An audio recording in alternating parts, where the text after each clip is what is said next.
வணக்கம் ரெதி. திருவாரூர் மாவட்டம் முத்துப்பேட்டை முகைதீன் பள்ளிவாசல் தெருவை சேர்ந்தவர் பர்சீர் அகமது. அவருடைய மகன் ஹாஜா மொய்தீன்.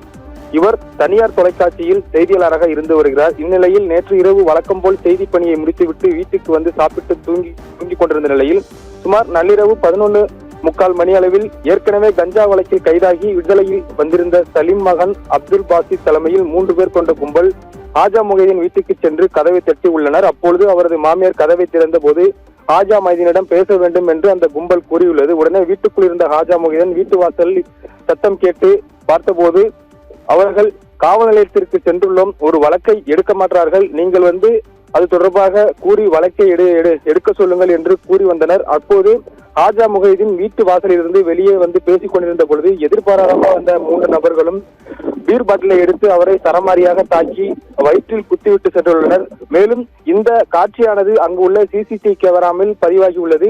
மேலும் ஏற்கனவே கஞ்சா வைத்திருந்ததாக சிறைக்கு சென்று திரும்பிய நபர் தற்போது தனியார் தொலைக்காட்சியின் 10 செய்தியாளரை பாட்டிலால் தாக்கிய சம்பவம் அப்பகுதியில் மேலும் பரபரப்பை ஏற்படுத்தியுள்ளது. தற்போது தனியார் தொலைக்காட்சியின் செய்தியாளர் ஹாஜா மொய்தீன் ஆபத்தான நிலையில் தஞ்சாவூர் அரசு மருத்துவமனையில் சிகிச்சை பெற்று வருகிறார். மேலும் இது குறித்து முத்துப்பேட்டை காவல்துறையினர் வழக்கு பதிவு செய்து தற்போது அந்த 3 நபர்களையும் தீவிரமாக தேடி வருகின்றனர் என்பது குறிப்பிடத்தக்கது.